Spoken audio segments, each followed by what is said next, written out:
Olá, muito bem-vindos a mais um episódio, o 6º da temporada do podcast Aconteceu no Rio Grande do Sul, sobre o bicentenário da imigração alemã. E hoje nós vamos falar da presença dos alemães em Porto Alegre. Quem foram esses alemães? Qual a contribuição deles na cultura, no comércio, na indústria, nas artes, na arquitetura da capital gaúcha? E o nosso convidado é um dos autores do livro Alemães em Porto Alegre, pesquisador, escritor, Felipe Kuhn Braun.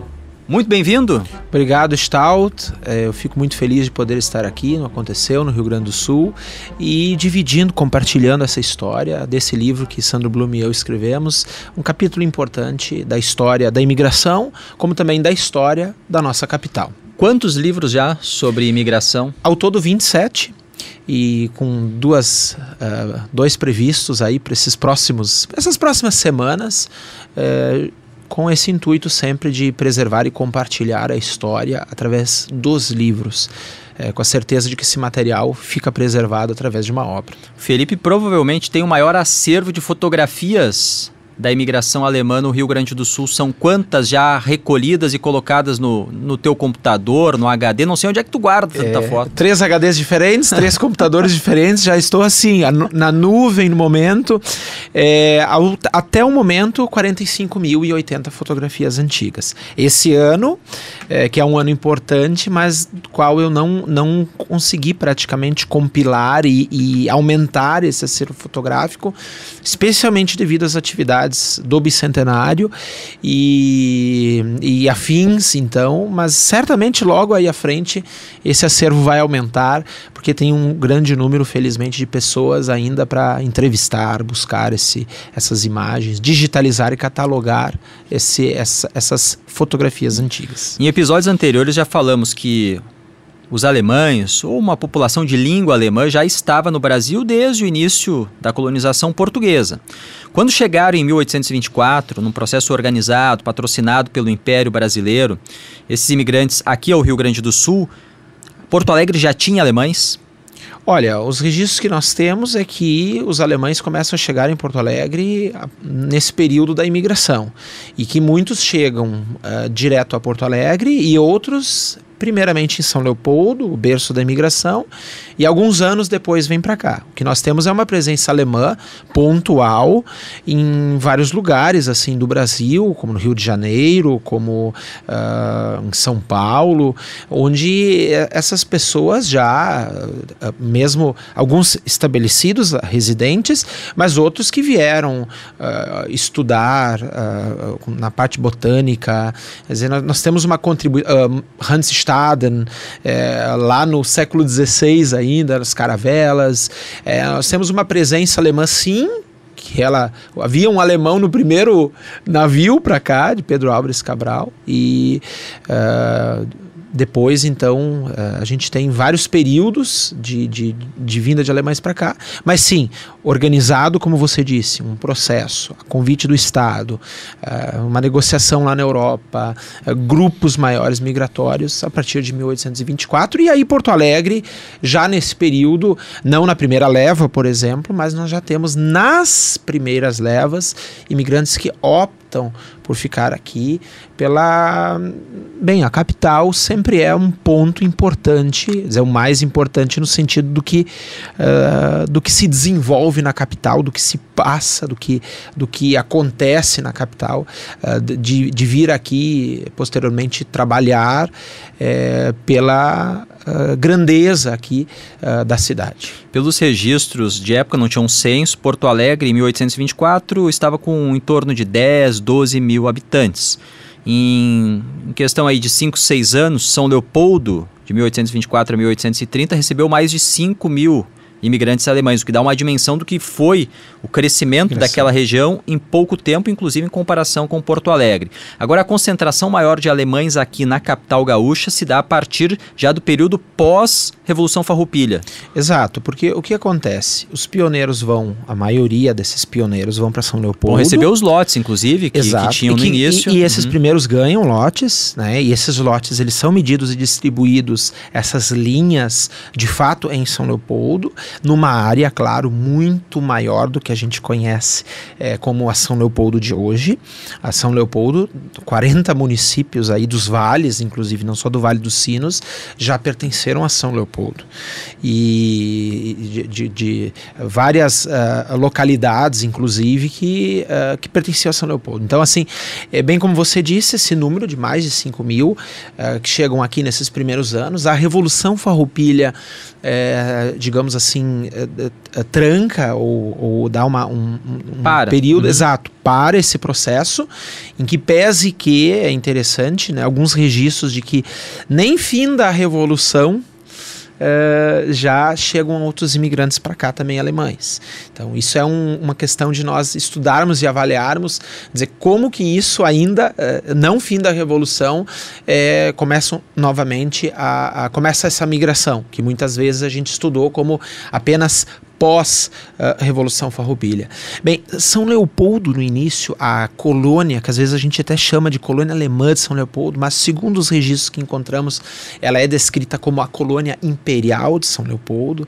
Então, a colônia imperial, ela se torna meio que o celeiro, ajuda a alimentar a capital. E é importante para o Rio Grande do Sul naquele período, quer dizer, para o governo imperial, que não se perdesse São Leopoldo, porque ajudava na alimentação da capital. Isto porque, claro, muitos imigrantes eram agricultores e tiveram dificuldades no início com a terra, no trabalhar a terra, mas prosperaram. Ao mesmo tempo, nós temos registros que no final da década de 1820, então 5, 6 anos após o início da imigração alemã, nós já tínhamos 8 curtumes, claro, pequenos, mas assim, 8 curtumes em São Leopoldo. Nós já tínhamos uma tecelagem, nós já tínhamos a lapidação, uma família que veio de Ida Oberstein e que trabalhou essa questão das pedras, do retirar as pedras e de, inclusive depois, com o passar do tempo, exportar para a Europa essas pedras.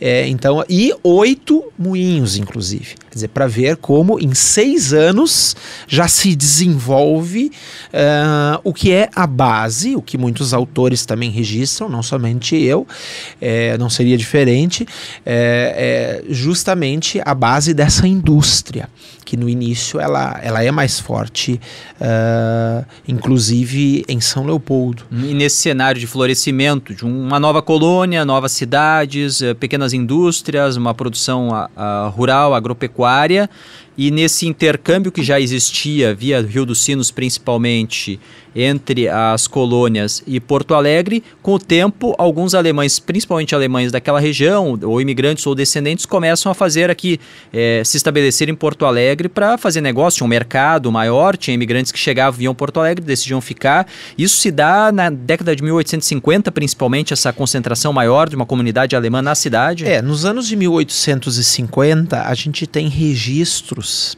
importantes já nesse período que destacam a presença alemã significativa, inicialmente na área comercial, porque a indústria ainda demora, a gente não tem a indústria como a gente conhece, quando a gente fala em indústria, esses conglomerados Renner, Menz, e a gente pode mais à frente também. É mais na virada, depois a gente vai entrar depois, mas aí já mais na virada do século. Exato, nós estamos falando mais da segunda metade do século XIX, mais para o final e início do século XX. Então, nesses anos de 1850, 60, nós temos uma constituição de uma igreja de confissão luterana ali no Senhor dos Passos. Nós temos o comércio. Se nós pegarmos, por exemplo, Karl von Koseritz, que foi um jornalista importante que veio para cá, depois também se dedicou a outras áreas.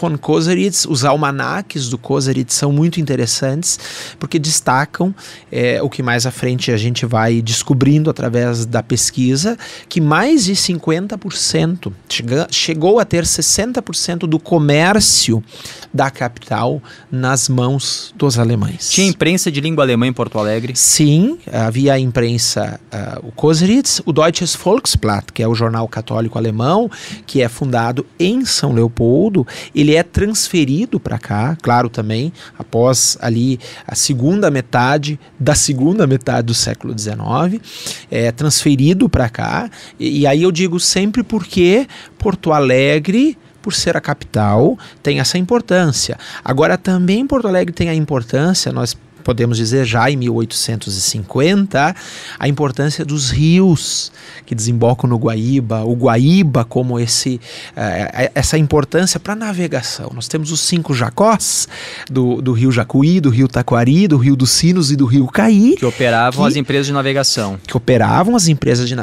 Então, esse estudo sobre as empresas de navegação também é muito interessante, porque o processo ferroviário, ou transporte ferroviário, ele só tem início a partir de 1870, 71, com a construção da primeira ferrovia do estado. Que completa neste ano 150 anos, 1874, a inauguração da ferrovia no trecho São Leopoldo-Porto Alegre. Exato. Então, por quê? Claro, Porto Alegre, a capital, sempre teria uma ligação com a capital, mas por que com São Leopoldo? Justamente pela importância que São Leopoldo já tem no cenário, como eu disse, já na Revolução, como um celeiro que ajuda a alimentar a capital. É claro, a capital também tinha uma parte agrícola, mas não tão grande. A gente tem sim a capital como o comércio, depois a indústria, esse desenvolvimento para cá. E a segunda metade do século XIX, sim, aí é o grande desenvolvimento, a grande vinda dos alemães para cá. Nós temos registros de 6.000 alemães morando em Porto Alegre, ali nesse período de 1860 para os anos seguintes, né? Isso é muita coisa. Se muita considerar que o censo aqui de Porto Alegre, o primeiro censo oficial no Brasil, Porto Alegre em 1872 tinha, arredondando, 44 mil habitantes. Então a gente tem uma cidade que já estava crescendo. Quando os alemães chegam, a população de língua alemã, eles encontram uma cidade de origem luso, né? Então açorianos e muitos africanos, muitos escravos e descendentes de escravos, escravizados. E esse grupo de alemães, quando ele chega aqui, em função da sua língua, da sua cultura, ele é um grupo fechado, ele se mantém na sua comunidade, porque o alemão, ele não só em Porto Alegre, mas em outras localidades, ele criou muitas associações, muitas sociedades, e eu acho que dá um pouco da dimensão também do período em que ele chega em maior número, a criação dessas instituições, porque a Sociedade Germânia é de 1855, e ela se apresenta como a primeira associação recreativa do Rio Grande do Sul. Como era essa organização da comunidade alemã? Bem, a gente tem os alemães no interior que tem um certo isolamento. Claro que a gente já hoje sabe que é um certo isolamento em alguns lugares. Ele não é completo, é difícil que fosse completo. Na capital, mesmo sendo esta cidade cosmopolita desde a sua raiz, e esta cidade, digamos assim, onde funcionava boa parte, né, da economia, do poder político e depois educacional, inclusive aqui do estado, mas também há um certo, eu não falo tanto em isolamento, mas assim, a vontade que os imigrantes tinham de manter a sua cultura, e as sociedades, como é a Germânia, como é a Sojipa, os outros clubes, a gente tem também uma forma de sociabilidade conforme as pessoas tinham um pouquinho mais de condições. A gente pode ver que muitos deles que estão ali nominados como os presidentes, os diretores, aqueles que fizeram a Gesellschaft Germania e Turnverein depois, eram pessoas que tinham um pouco mais de condições financeiras. Era um outro perfil de imigrante em relação àqueles imigrantes lá do início?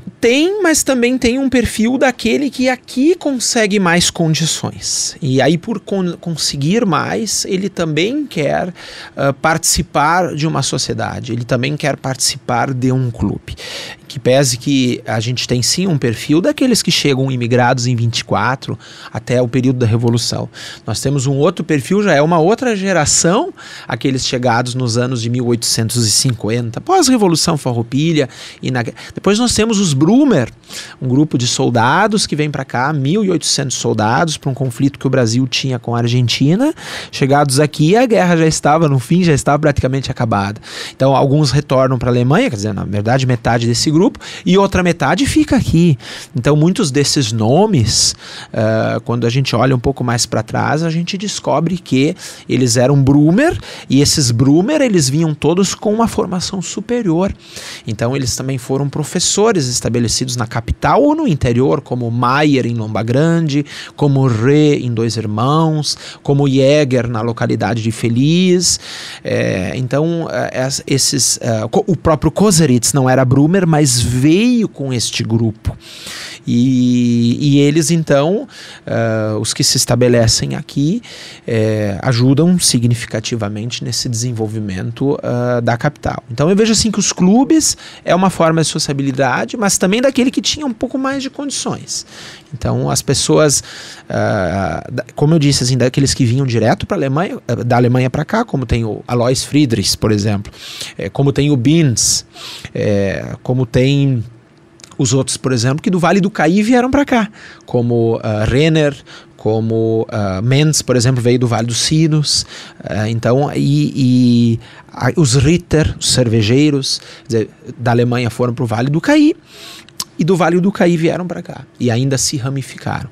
Em 1874, um dado importante, em 1874 havia em torno de 30 indústrias nas mãos dos alemães. Claro que não só em Porto Alegre, em Rio Grande e Pelotas também. Aí a gente também lembra que mesmo que a grande colonização num primeiro passo não vai para a região sul, mas Pelotas, né, a cidade de um poder econômico forte, e Rio Grande, o porto, a facilidade de comprar e vender e transportar mercadorias. Eles viam oportunidades, porque se tem a ideia do imigrante e até o termo colono da colonização acabou virando um sinônimo do agricultor, né, do homem da enxada.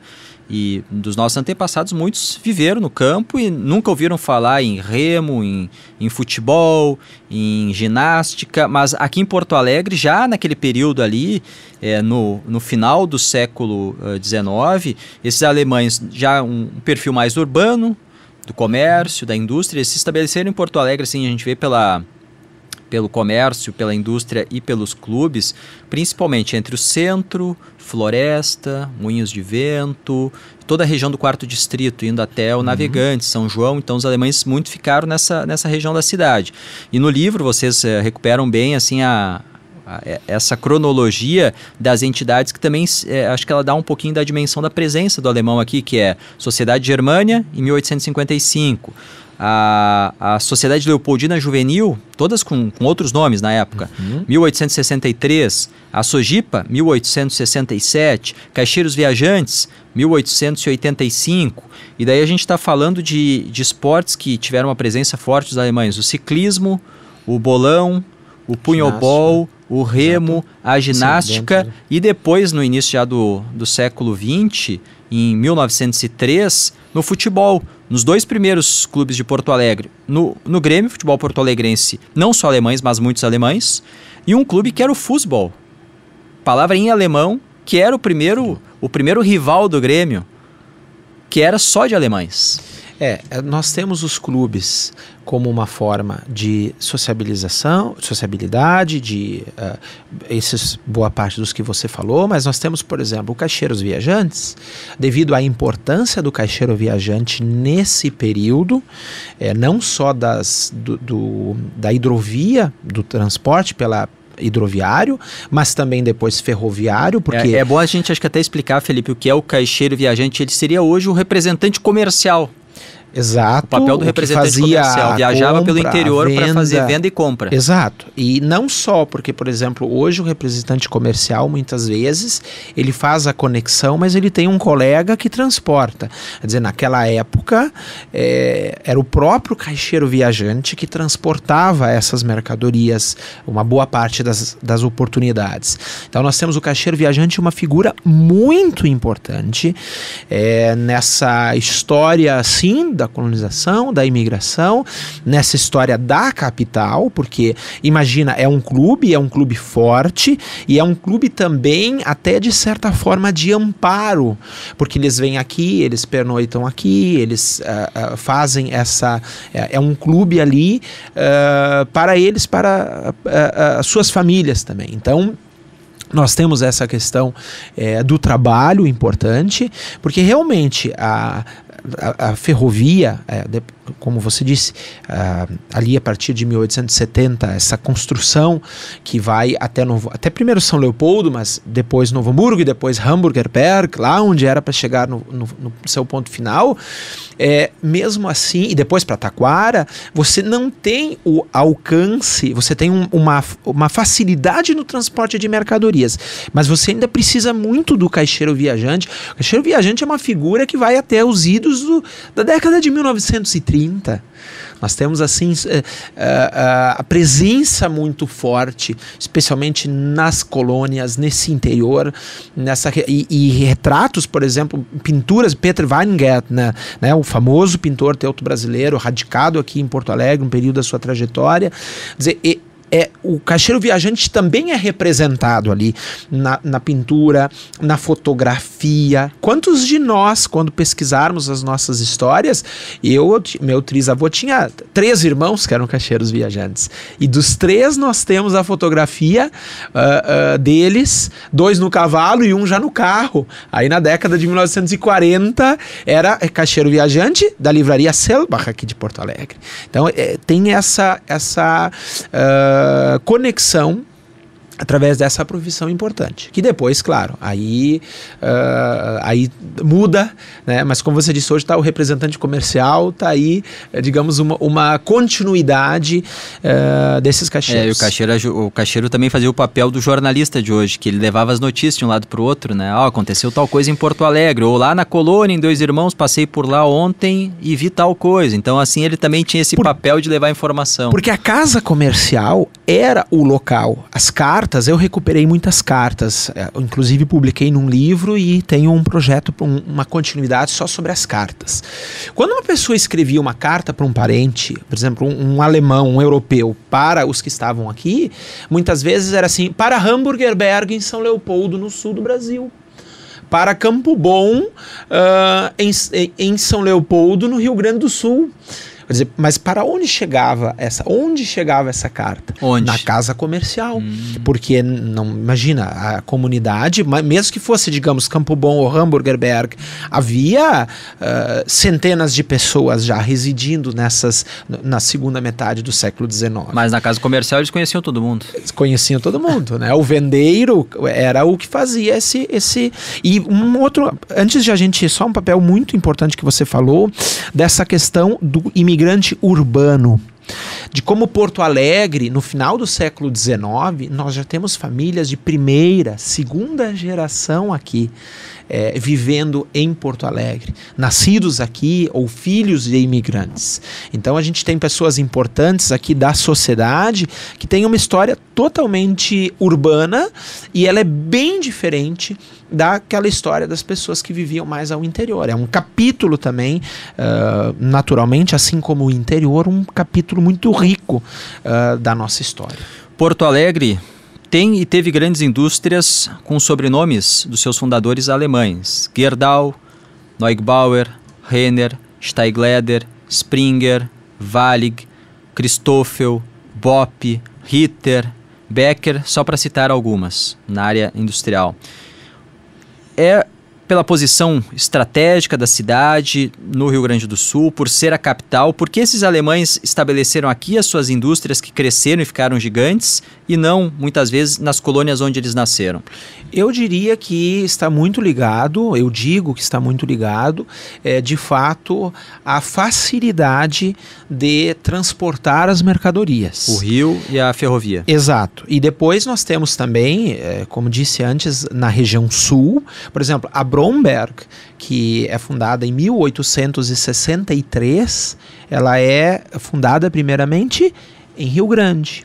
Por quê? Porque já era essa questão de acesso do porto. do transporte. E depois ela é transferida para cá. E nós temos a família Bromberg, no início do século XX, como a grande importadora de tudo que era maquinário. Para essas indústrias que eu citei aqui, normalmente elas compravam os produtos que vinham da Europa, da Alemanha principalmente, pela Bromberg. A Bromberg é a grande importadora. Nós temos outras. Nós temos importadoras já dos anos de 1870, 1880 em Porto Alegre. Mas a Bromberg cresce e se torna... tanto que os 5 filhos do imigrante Bromberg, quer dizer, ficam radicados em Porto Alegre, Rio Grande e na Europa. Porque ela tem uma sede em Hamburgo, a família Bromberg era natural de Hamburgo. E aí nós temos, por exemplo, como você falou, os Valik, nós temos, por exemplo, os Mentz e os Renner. Os Mentz, o Frederico Mentz, ele sai de Novo Hamburgo e vai para o Vale do Caí trabalhar. Tanto ele quanto o Renner se tornam cunhados. Eles casam com 2 filhas do comerciante Train, do Vale do Caí, de São Sebastião do Caí, na verdade. É interessante assim, rapidamente, a família Train, ela vai para São José do Hortêncio.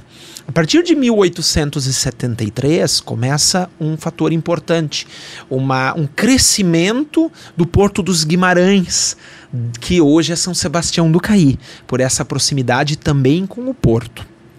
Os Renner, eles estabelecem, assim como os Mentz, não só no Caí, também do outro lado do rio, em Montenegro, também uma cidade portuária muito importante.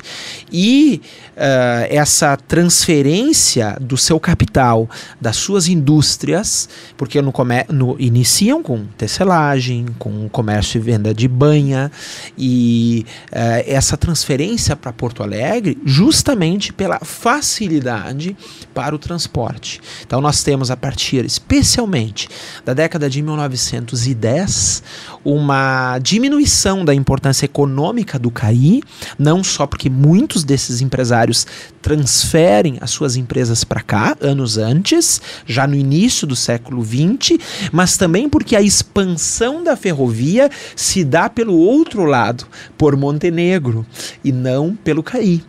E estas famílias, a gente tem vários registros que recuperamos, aí juntamente com o meu colega, meu amigo Sandro Blume, de fato, onde eles descreviam, o próprio Renner descreve, a J. Renner, como era, de certa forma, um tanto difícil transportar tudo isso para cá, né? A gente sabe que a vinda deles para cá ajuda a esse crescimento, e você citou também o 4º distrito, dizer que hoje são vários bairros, mas o 4º distrito é também por uma facilidade para o transporte das mercadorias, o local onde parte dessas empresas são instaladas. E aí tem uma questão interessante, a família Bromberg, os importadores, os grandes importadores, eles têm uma parte ali conectada, onde eles têm, publicamos registro, inclusive, no livro Alemães em Porto Alegre, onde eles têm todo um atracadouro ali, uma parte do cais. Os galpões na beira do rio. Exato, os galpões da Bromberg, quer dizer, sinalizados, registrados ali pela quantidade de produtos que eram importados. Os Bromberg, por exemplo, ajudaram, se não na construção, ao menos na importação de parte da própria ferrovia. Depois da sua expansão, se deve à importação de ferro e materiais lá da Europa por parte da família Bromberg. O tempo passa rápido, eu ainda tenho alguns pontos aqui. Lembrar da Oktoberfest, a primeira do Brasil, que foi aqui com os bávaros na Sojipa em 1911. A presença dos alemães também no ensino com o Carlos Wallau, com o Farroupilha, o Colégio Farroupilha, né, no centro primeiro. A comunidade católica ficava ali no entorno da Alberto Bins, na Igreja de São José. Exato. Tem a presença dos alemães na área da saúde com o Hospital Alemão em 1927, que é hoje o Hospital Moinhos de Vento. Em outras áreas, como por exemplo na Varig, a fundação da Varig, um alemão, Ernest Meyer, e depois o Rubem Berta, que tocou a empresa e fez ela crescer bastante.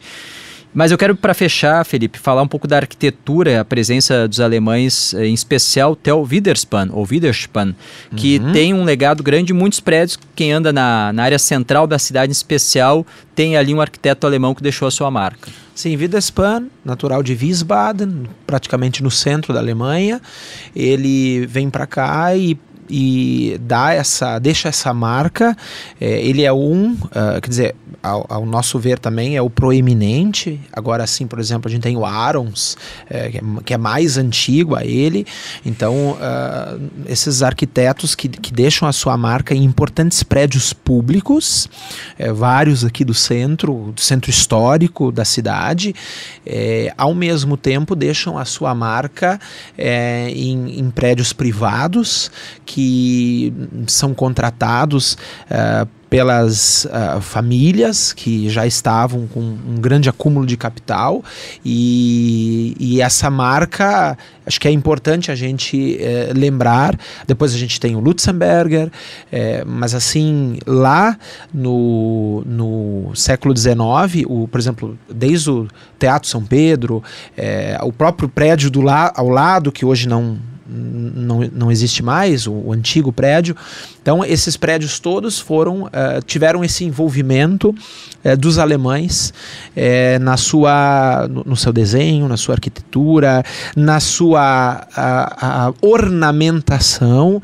Depois a gente tem outros que vem para cá só para cuidar, isso também é interessante, a ornamentação desses prédios. Porque, por exemplo, a J. Renner, quando expande o seu negócio e constrói aquele grande edifício que depois, infelizmente, é queimado num incêndio, num dos piores desastres da história da capital, ele é um prédio sem grandes ornamentações. Ele é um prédio grande em seu tamanho, mas sem grandes ornamentações. Pois bem, no início do século XX, nós não temos só o arquiteto, como o Widerspan, por exemplo, que projeta, nós temos aquele que cuida dessa parte da ornamentação, dos detalhes, que num período da história já se deixa esse tipo de arquitetura. Então é importante assim lembrar, porque é um grupo que vem, mas Widerspan é um expoente assim desse grande grupo de arquitetos. Para finalizar, nem tudo são flores.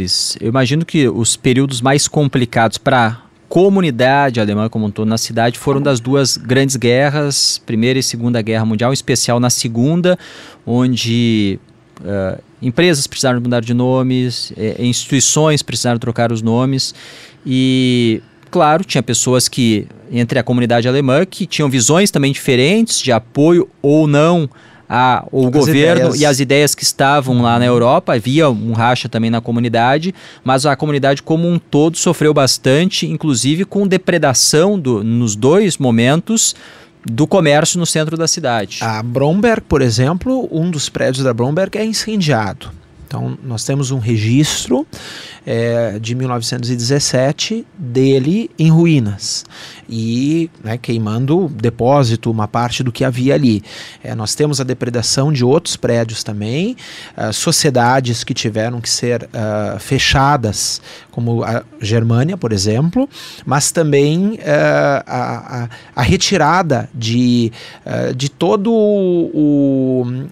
que simbolizasse, de certa forma, o alemão, né? Porque a gente sabe que o movimento lá na Europa se apropria, o movimento nazista se apropria de muitas questões que aqui elas inclusive eram cultivadas, como uma questão da pátria, do nacionalismo, e isto para eles aqui, claro, havia também movimentos de pessoas que tentaram criar e criaram em alguns lugares digamos assim, extensões do partido lá.